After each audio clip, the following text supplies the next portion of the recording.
हम्म देखिए, A B B C C D D E and ये pentagon है, और जो क्वेश्चन में दे रखा है उन सभी वेक्टर्स का सम पूछा गया है। तो जैसा क्वेश्चन दिया है उसी हिसाब से हम लोग प्रोसीड करेंगे इसमें। बाकी बीच के जो वेक्टर्स दिखा रखे हैं ए सी और डी ए, वो आप दिखा भी सकते हैं, नहीं भी दिखा सकते हैं, उससे कोई खास फर्क नहीं पड़ेगा।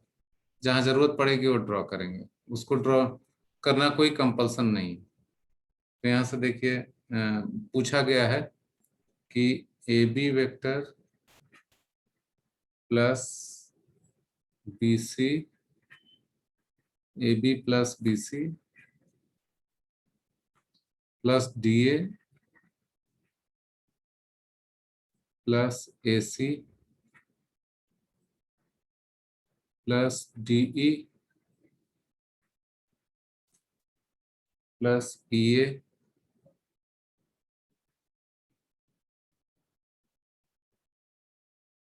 Plus D C. आप सभी लोग भी चेक कर लीजिए, कोई छूटा तो नहीं। ऑल टुगेदर 6 वेक्टर्स हैं, A B B C D A C D E A and D C. This is equal to how much? जो ऑप्शंस में दे रखा है या तो सी डी है या डी सी है या फिर ए सी है। तो हम लोग जो ऑप्शंस दे रखा है उसके हिसाब से इसको चेंज करने का प्रयास करना है। तो A B plus B C, आप ये देखिए, पहला ये जो दोनों टर्म दिख रहा है A B plus B C, ये जो दिख रहा है, this can easily be changed into A C by using triangle law. देखिए यहाँ ए बी वेक्टर में बी सी वेक्टर को जोड़ देंगे तो ए सी वेक्टर मिल जाएगा from this triangle by applying triangle law.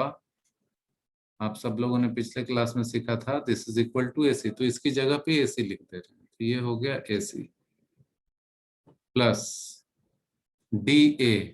D A vector यहाँ है, देखिए this is D A vector plus D A vector plus A C vector. D A और ए सी मिलके भी एक नया वेक्टर बन जाएगा, इसको भी चेंज करेंगे, plus D E vector D E and E A, ये दोनों मिलके भी एक नया वेक्टर बन जाएगा डी ई एंड ई ए। इन दोनों को देख के भी ट्रायंगल लॉ से हम लोग चेंज कर सकते हैं, बस प्रॉब्लम लगभग सॉल्व हो जाएगा। देखिए आप एक दो स्टेप में जो आपको रास्ता दिखे उस पर बढ़ते जाइए। कोई फिक्स नहीं है कि एकदम यही करना है, कोई दूसरा कोई सॉल्व करेगा और कुछ और करेगा, सो ऑल आर करेक्ट। इसमें अप्रोच आपके ऊपर डिपेंडेंट है कि आप कहाँ से क्या चेंज करना चाहते हैं। तो देखिए एसी को अभी छोड़ दे रहे हैं एज इट इज, अभी एसी एज इट इज है, AC vector plus D A plus AC D A, यहाँ से यहाँ मैं लिख रहा हूँ D A vector plus AC vector क्या होगा। देखिए ये डी ए वेक्टर है, ये एसी वेक्टर है, ट्रायंगल लॉ से ये दोनों को एक साइड में जोड़ेंगे तो किसके बराबर होगा, आप लोग जवाब दीजिए।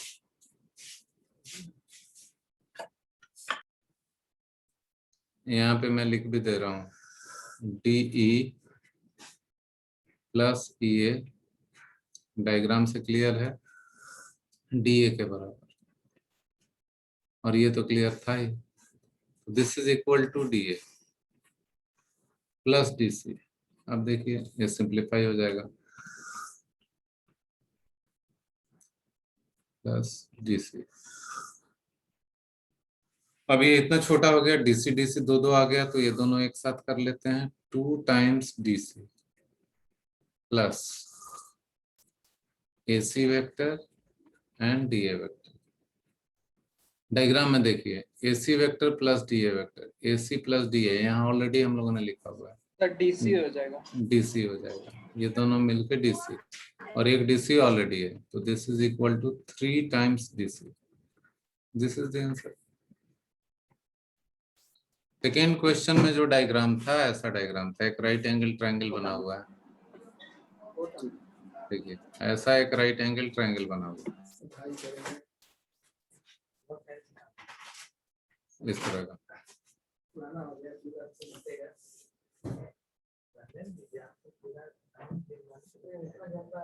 ऐसा एक राइट एंगल ट्राइंगल है ABC।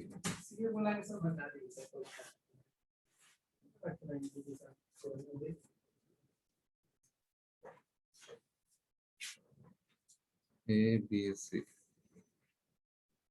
और सब एंटी क्लॉकवाइज डायरेक्शन में है ऐसे।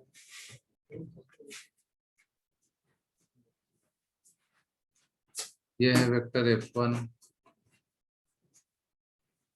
This is vector F2 and this is vector F3। तो आप सभी लोग जानते हैं कि AB vector plus BC vector plus CA vector, इसका समेशन क्या होता है ये बताइए पहले। 0। ये 0 वेक्टर होता है। तो AB वेक्टर को ही तो F1 लिखा है और BC को F2 लिखा है और CA को F3 लिखा है। ये तो राइट ये triangle law of vector addition है। तो RHS इज 0। तीनों फोर्स मिला के एक बॉडी पे तीनों फोर्स काम कर रहे हैं, इन तीनों फोर्सेस का सम 0 है। अगर एक बॉडी के ऊपर 3 फोर्स लग रहे हैं और तीनों फोर्स का सम 0 आ जाए तो इसको इक्विलिब्रियम कहा जाता है। Hence F net is 0. Net force acting on the body is 0. Therefore acceleration 0 particle का। फोर्स ही 0 है तो एक्सेलरेशन 0 हो गया, और एक्सेलरेशन 0 तो वेलोसिटी कांस्टेंट। अगर बॉडी में एक्सेलरेशन ही नहीं है तो स्पीड थोड़ी चेंज होगा, वेलोसिटी थोड़ी चेंज होगा। एक्सेलरेशन 0 है तो वेलोसिटी कांस्टेंट, यानी बॉडी अगर रेस्ट में था तो रेस्ट में ही रहेगा और अगर मोशन में था तो मोशन में ही रहेगा। क्वेश्चन में एक्सेलरेशन पूछा है तो एक्सेलरेशन 0 हो जाएगा। क्वेश्चन में इन सारे वेक्टर्स का सम निकालना है। LHS में क्या है देखिए।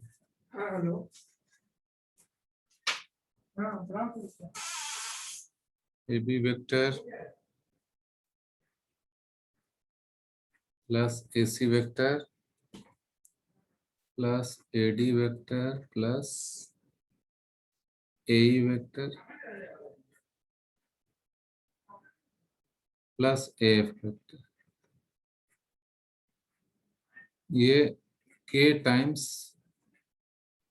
AO लिखा हुआ है।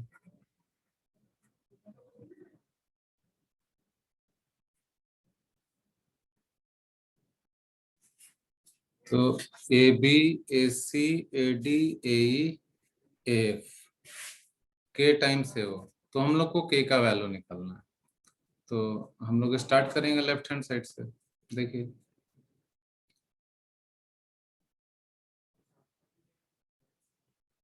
यानी सारे वेक्टर्स को AO में कन्वर्ट करना है, दैट इज आवर एम। इसमें से जितने वेक्टर्स हैं अल्टीमेटली हम लोग को सबको AO बना देना है। O is the centre of this hexagon, O ये सेंटर है। तो डायग्राम से देख लेते हैं किसको किसको यूज किया जा सकता है AO में। A से O तो ये वेक्टर हुआ है, दिस इज AO। तो AB प्लस AC इसको हम लोग यूज कर सकते हैं। AO के लिए AB प्लस BO यूज कर। हाँ कौन सा वेक्टर, कौन सा वेक्टर बोलो। BC vector. BC तो दिया हुआ नहीं है ना।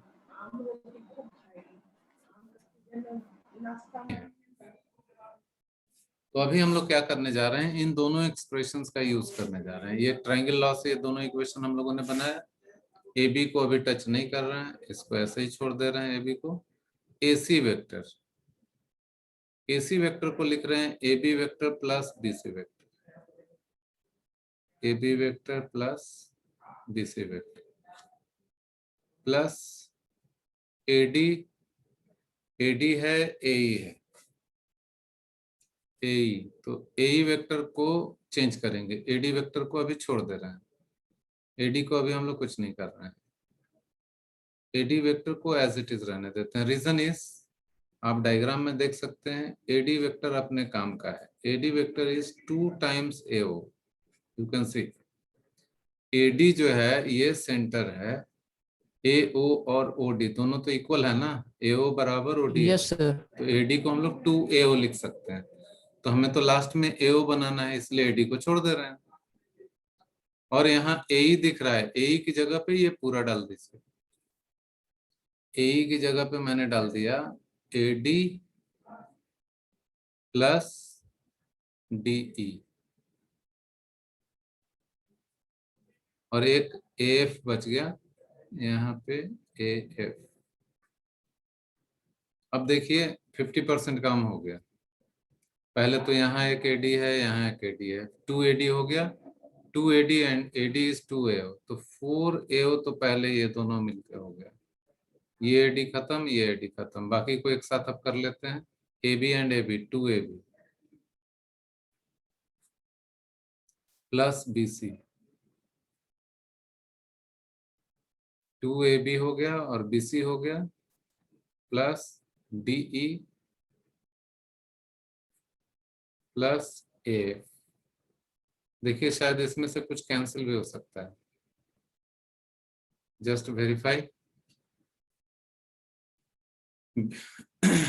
यहाँ पे देखिए AB और DE जस्ट एक दूसरे का रिवर्स है। एक्चुअली में AB vector is equal to ED vector. AB है लेफ्ट से राइट, DE है राइट से लेफ्ट, ED हो गया लेफ्ट से राइट, तो AB बराबर ED होगा। तो हम लोग लिख सकते हैं AB minus ED equal 0। That means AB vector plus DE vector, minus ED को हम लोग प्लस DE लिख सकते हैं, ये आपने पढ़ा हुआ है। माइनस CD को मैंने लिख दिया plus DE, that is equal to 0। अब यहाँ देखिए, यहाँ से एक AB ले लेंगे और यहाँ से एक DE ले लेंगे, दोनों मिला के तो 0 हो गया, तो बचा क्या? देखिए अब 4 टाइम्स AO प्लस एक AB हो गया और एक DE हो गया, ये दोनों तो मिलके हो जाएंगे 0। AB में से एक रह गया है, तो एक AB रह गया और BC रह गया और AF रह गया। AB, BC, AF, this quantity is 0. Now we are getting 4 times AO plus AB plus BC, AB plus BC plus AF है, AF ये quantity, AB plus BC. Let us see. Now we are very close to the answer. Let us see. AB plus BC plus A, देखिए यहाँ पे क्या है, A2F है, ये third वाला वेक्टर AF है। AF is equal to CD, CD vector. Diagram से चेक करिए सब लोग, यहाँ पे मैं लिख रहा हूँ वेक्टर AF, A से F, C से D दोनों पैरेलल है और लेंथ बराबर है, this is equal to CD। ये देखिए AB plus BC plus CD, ये क्वाड्रिलेटरल है, यहाँ देखिए, तो उसमें पॉलीगन लॉ लगा देते हैं। AB प्लस BC, सबका समेशन देखिए क्या होगा, AB plus BC plus CD equal to how much from polygon law. आप लोग डायग्राम देख के मुझे बताइए। AB plus BC plus CD, you see the diagram, क्या किसके इक्वल होगा? लॉ से this is equal to AB और AD का मतलब है 2AO, यानी ये क्वांटिटी पूरा 2AO है, so it is 4AO plus 2AO।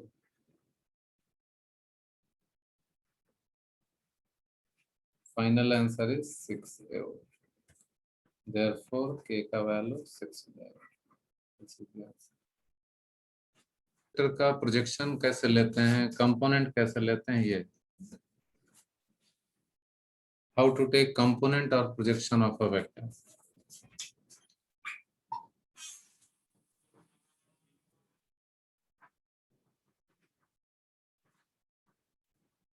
Component, और इसी को प्रोजेक्शन भी बोलते हैं, कंपोनेंट और प्रोजेक्शन ऑफ अ वेक्टर।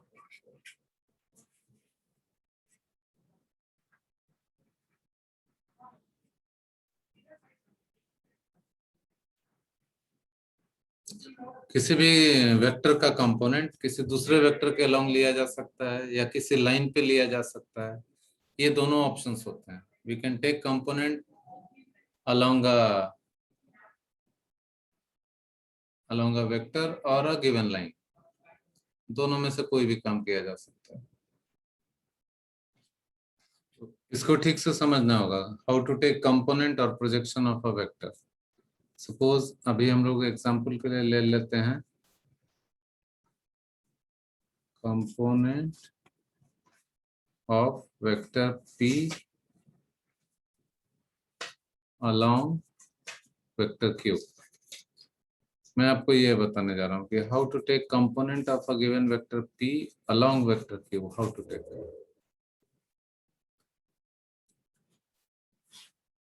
ये वेक्टर p है, o से स्टार्ट हुआ है और a पे खत्म हुआ, और इधर एक वेक्टर q है along x एक्सिस, इधर एक वेक्टर q है, और हम लोग का एम है कि कंपोनेंट p का लें q की तरफ। दोनों के बीच का जो एंगल है that is given in the diagram.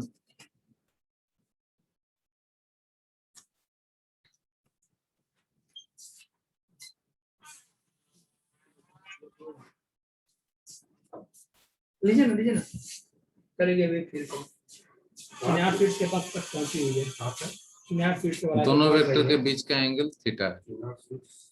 और आगे इधर बोल दिए पढ़ने के लिए, तो फिर कॉल करेंगे, दिक्कत होगा तो उठाइए। Angle between them is theta, जैसा डायग्राम में आपको दिख रहा है। हम लोग क्या मान रहे हैं, थीटा इज एंगल बिटवीन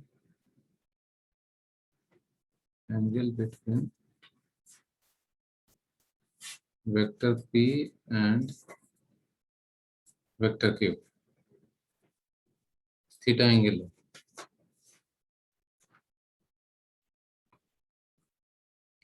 देखिए हम लोग का एम क्या है, वेक्टर p का प्रोजेक्शन लेना है वेक्टर q के ऊपर, ऐसा करना है। और थीटा जो है that is angle between vector p and vector q।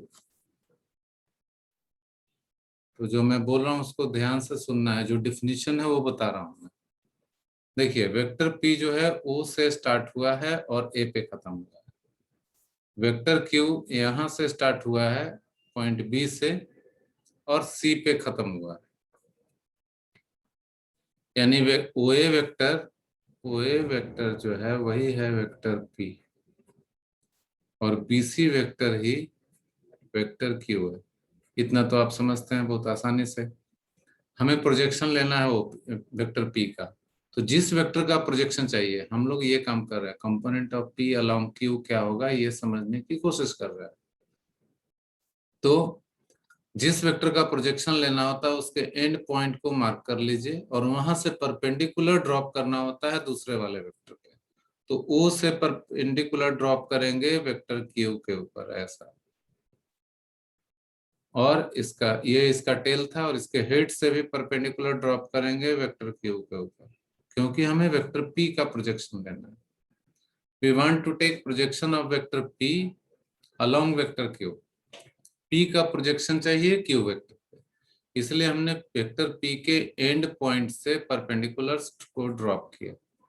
ये जो दोनों परपेंडिकुलर के बीच की डिस्टेंस होती है ये वाली, इसी को कहते हैं कंपोनेंट, इसी को कहते हैं प्रोजेक्शन। दिस इज कंपोनेंट और प्रोजेक्शन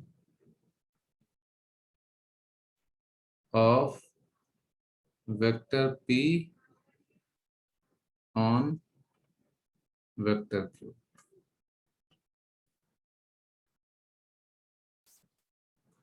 अब एज यू नो ये जो लेंथ है, इस यहाँ से अगर परपेंडिकुलर डालते हैं यहाँ, इसके बराबर ही होगा। इसका नाम दे देते हैं डी और इसका नाम दे देते हैं E. D E is equal to O F, D E is equal to O F.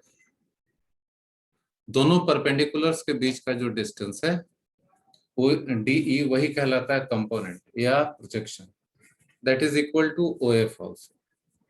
If this angle is theta then this angle is also theta. तो बेसिकली इसका मीनिंग हुआ, इसका वैल्यू हो जाएगा डी ई के बराबर, and that is also equal to, इसके ऊपर वेक्टर साइन नहीं होना चाहिए,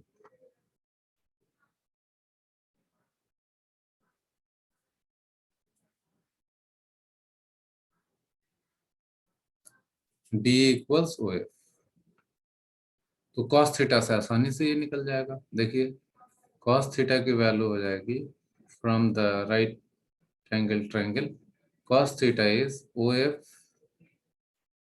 डिवाइडेड बाई ओ एफ। हमें चाहिए ओ एफ, तो ओ एफ की वैल्यू हो गई O F equals O A times cos theta.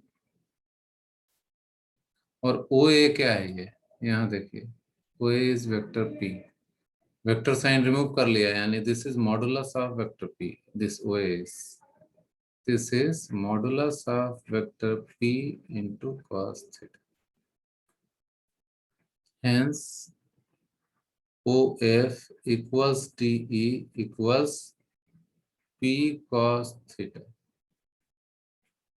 So now you can generalize this as a formula. आप इसको अब एक फॉर्मूला की तरह ट्रीट कर सकते हैं। हम लोगों को वेक्टर P का कंपोनेंट लेना था Q के ऊपर, तो हम लोगों ने क्या किया, रिजल्ट क्या आया, जिस वेक्टर का कंपोनेंट लेना है उसका मैग्नीट्यूड कॉस और दोनों वेक्टर के बीच के एंगल से मल्टीप्लाई कर दीजिए। सिमिलरली अगर हमें लेना है component of vector Q on vector P लेना है, तो जिस वेक्टर का कंपोनेंट लेना है उसका मॉडुलस कॉस और दोनों वेक्टर्स के बीच का एंगल, ये कंपोनेंट हो जाएगा Q का P के डायरेक्शन। तरीका वही रहेगा, इस फॉर्मूले का हमने यहाँ इस्तेमाल किया, तरीका वही रहेगा, Q से P पे परपेंडिकुलर डालना पड़ेगा, P को आगे इस तरीके से एक्सटेंड करके यहाँ Q के एंड पॉइंट से उस पर परपेंडिकुलर ऐसे डालना पड़ेगा, तो जाके ये वैल्यू मिलेगा। तो जैसे P cos थीटा मिला वैसे ही Q cos थीटा मिलेगा। मेरे ख्याल से आप लोग समझ गए होंगे कि how we got this answer. ये जो मैंने P cos थीटा लिखा है और Q cos थीटा लिखा है, इसमें अगर किसी को कुछ समस्या है तो बताइए। अभी जो मैंने आपको बताया उसको कंपोनेंट बोलते हैं, और अभी जो बता रहे हैं इसको रेक्टेंगुलर कंपोनेंट बोलते हैं। देखिए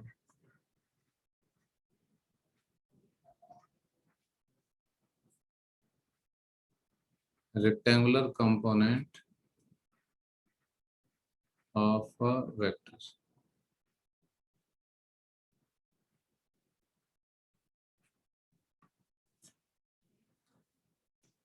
इसको रेक्टेंगुलर कंपोनेंट का मतलब क्या हुआ, देखिए ये एक्स वाई कोऑर्डिनेट सिस्टम है,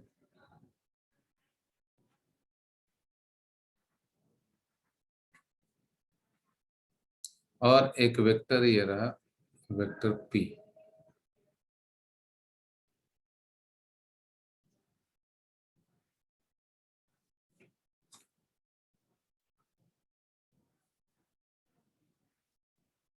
ये वेक्टर P। उसके पहले एक चीज और यहाँ समझिए,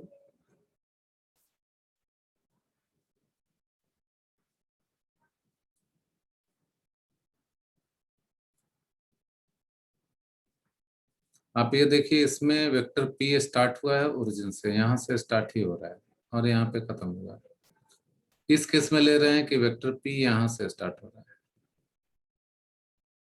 और यहाँ खत्म हो रहा है, ओरिजिन को टच नहीं कर रहा है। दोनों में आपको मैं समझा रहा हूँ कि क्या होता है।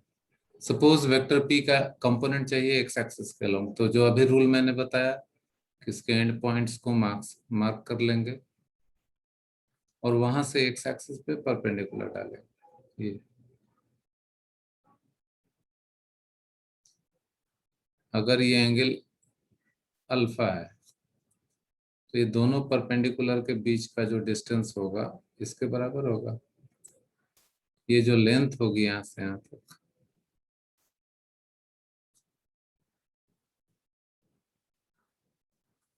ये जो लेंथ होगी यहाँ से यहाँ तक, दोनों परपेंडिकुलर्स के बीच का डिस्टेंस ये है। Just now we have discussed it is equal to p cos alpha. Similarly इस वेक्टर p का कंपोनेंट x एक्सिस के अलोंग चाहिए, यहाँ भी x एक्सिस के अलोंग है, इसको हम लोग शॉर्ट में px लिखते हैं। मतलब होता है p का x कंपोनेंट, वेक्टर p का x कंपोनेंट। तो यहाँ भी एक एंड टेल यहाँ है, हेड यहाँ, यहाँ से परपेंडिकुलर डालेंगे तो बिल्कुल ऐसा दिखेगा। हेड से परपेंडिकुलर डाला गया एक्स एक्सिस पे, क्योंकि एक्स एक्सिस के लॉन्ग कंपोनेंट चाहिए, और टेल तो एक्स एक्सिस के कांटेक्ट में ही है, तो यहाँ से कंपोनेंट लेंगे, प्रोजेक्शन परपेंडिकुलर डालेंगे तो यहीं पे आ जाएगा। इस तरह का नहीं है, ये पॉइंट ही ओ को टच कर रहा है, इसलिए यहीं रह जाएगा। ये जो डिस्टेंस हुआ यहाँ से यहाँ तक, इस एंगल को अगर थीटा बोलें तो ये हो जाएगा magnitude of vector p into cos into theta. इसी को हम लोग px लिखते हैं। It stands for component of vector p along x axis. Similarly vector p का प्रोजेक्शन y एक्सिस पे चाहिए, पहले यहाँ बता रहे हैं, तो यहाँ से इसी दोनों पॉइंट से y एक्सिस पे परपेंडिकुलर डालिए ऐसे, फिर यहाँ से भी परपेंडिकुलर डालिए इस तरीके से। तो ये जो दोनों परपेंडिकुलर के बीच का डिस्टेंस है ये py कहलाएगा। And very well you can understand, if this angle is alpha then this will be 90 minus alpha, 90 degree minus alpha. This angle is 90 degree minus alpha, तो इसकी वैल्यू हो जाएगी p cos vector p and y axis के बीच का angle 90 degree minus, ये हो गया py equals p sin alpha. Similarly यहाँ देखिए, अगर इस वेक्टर p का y कंपोनेंट चाहिए तो यहाँ से y एक्सिस पे परपेंडिकुलर डालेंगे ऐसे, और चूंकि ये पॉइंट y एक्सिस को टच कर रहा है तो यहीं रह जाएगा, यानी ये जो हाइट है ये कहलाएगा y कंपोनेंट py, और py की वैल्यू हो जाएगी p cos and this angle is 90 degree minus theta, 90 degree minus theta, p cos 90 degree minus theta, that is p sin theta। तो इसको कहेंगे y कंपोनेंट,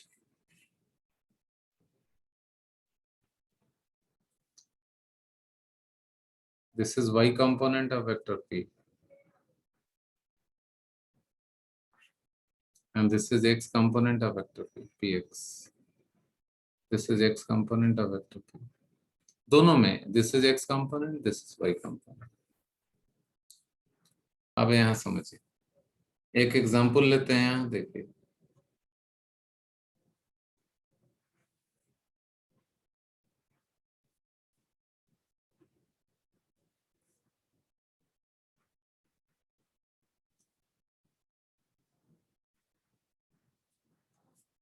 कोई वेक्टर ऐसा है,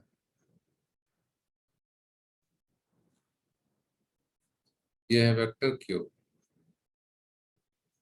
और ये एंगल है इसका 60 डिग्री। इसका x कंपोनेंट और y कंपोनेंट चाहिए, तो x कंपोनेंट जब चाहिए होगा तो इस वेक्टर के एंड पॉइंट से x एक्सिस पे ऐसा प्रोजेक्शन डालेंगे, परपेंडिकुलर डालेंगे, और दूसरा पॉइंट तो यहीं पे है, वहीं रहेगा। तो ये जो डिस्टेंस है, ये जो लेंथ है, ये कहलाएगा इसका x component, and it should be taken as negative because ये नेगेटिव x एक्सिस के long.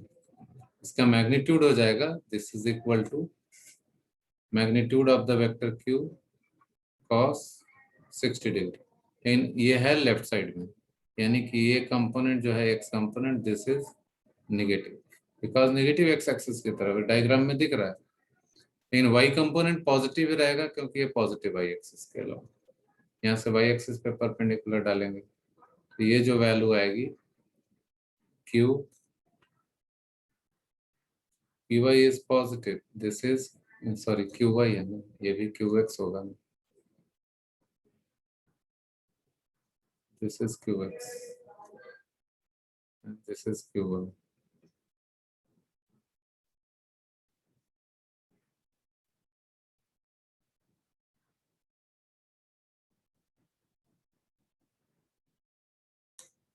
This is qx negative and this is qy positive. Q sin 60. This is q cos 60 and this one is q sin 60. ये है vector q. Similarly, take another example. ये x axis, ये y axis, third quadrant में एक vector है, third quadrant. This is suppose vector p. ये vector p है, इसका x कंपोनेंट और y कंपोनेंट चाहिए.